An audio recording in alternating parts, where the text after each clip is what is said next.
Ouais, bah alors une belle journée de merde aujourd'hui. Hein. On est le 11 juillet 2022, hein, pour bien commencer la semaine. Alors bon, bah c'est le problème, c'est la Chine. Hein, la Chine qui reconfine. Et oui, parce que vous savez, la Chine vis-à-vis du Covid, c'est tolérance zéro. Ils veulent aucun cas. Le moindre cas, et ils confinent un quartier d'1 million d'habitants, hein, parce que là-bas tout est démesuré, forcément. Hein, voilà, donc ils ont découvert un nouveau variant et c'est rebelote, ils reconfinent, alors qu'on avait une bonne nouvelle la semaine dernière, ils avaient déconfiné, maintenant ils reconfinent. Enfin, c'est fatigant, parce que tu te dis, c'est incroyable. Euh, Tous les spécialistes, hein, toi t'es pas médecin que je sache, bah, moi non plus justement.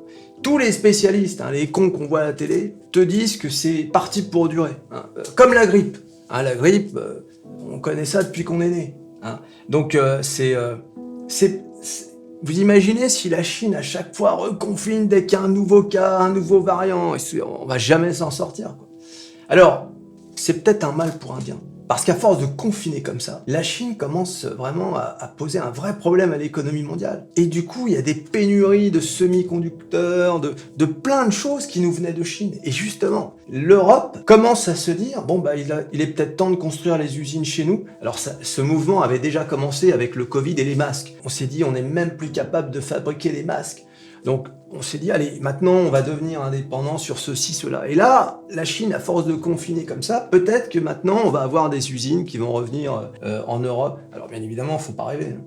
Hein, si on reconstruit tout ici ou on fabrique tout ici, les prix vont doubler. Et oui, hein, ta chemise H&M que tu achètes à 15 €, hein, tu vas l'acheter 50 €. Hein, mais bon, faut savoir ce qu'on veut. Hein. Bon, voilà, donc du coup, le CAC 40 est repassé sous la barre des 6000 points. Je vous avais dit dans une précédente vidéo, c'est pas bon. Le support des 6000, c'est primordial. Il faut pas le briser. On l'a encore brisé la semaine dernière à 5008. Mais bon, il est revenu parce qu'on a eu 2-3 journées de vert là. Mais voilà, à cause de cette mauvaise nouvelle chinoise, l'euro qui a touché ce matin les 1,01 $. Donc autant dire que là ça remonte un peu, mais ça va rebaisser. On va venir frotter un peu la parité avant de remonter, mais je serais pas surpris que si ça continue comme ça, l'euro passe sous la barre de la parité et vienne toucher les 90 centimes, hein, ce qui serait quand même symboliquement une véritable claque pour l'Union européenne. Hein, je vous le dis, c'est pas une bonne nouvelle. La Russie, le gaz qui va nous être coupé complètement. Alors, soi-disant pour une opération de maintenance. Hein, il va y avoir un arrêt pour 10 jours du gazoduc Nord Stream 1. Seulement, voilà, l'inquiétude des Européens, c'est que ça prenne pas 10 jours. Hein, ça prenne 1 mois, 2 mois, 3 mois, ou peut-être même pour toujours. Va savoir. En tout cas, ça, c'est vraiment une grosse inquiétude. D'où la baisse de l'euro aussi. Hein. C'est pas seulement le refus de baisser les taux d'intérêt aussi fort que les Américains.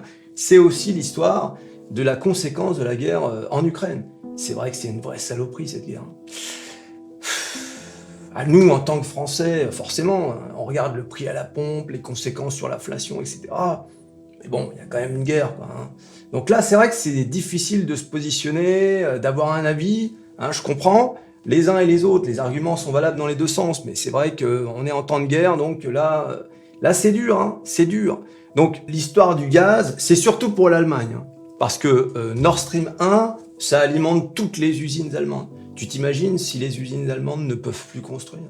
Hein, comment tu vas faire pour acheter ta prochaine BMW, hein, que tu auras gagné en étant investisseur à la bourse? Hein? Comment tu vas faire? Ah ouais, tu vas rien faire du tout. Tu vas t'abonner à ma chaîne déjà pour commencer. Ça, c'est la première chose à faire. Incroyable ça. Incroyable que tu n'aies pas pris la décision de le faire déjà. T'es allé sur YouTube? Ouais. Voilà, d'ailleurs en parlant de pétrole, hein, bah, le pétrole a baissé. Le pétrole est à 105 $. Le Brent, hein, tu sais pas ce que c'est que le Brent. T'entends ça à la télé depuis 10 ans. Le cours du Brent, 105 $. Hein. Quelque part, t'en as rien à foutre, parce que de toute façon, que ça baisse ou ça monte, quand ça monte, hein, t'as remarqué qu'à la pompe, ça montait le jour même, quand ça descend, tu vois, ça descend. Hein. Le pétrole descend depuis une semaine. Ah, finalement, c'est marrant, ça bouge pas à la pompe. Et oui, c'est comme ça. À la fin, il y en aura toujours un qui trinque. C'est toi. Oui, non, toi en particulier. Pas le mec d'à côté. Et que... Ouais, c'était les news du matin. Hein. Il y aura peut-être d'autres news ce soir. Va savoir. bah, ça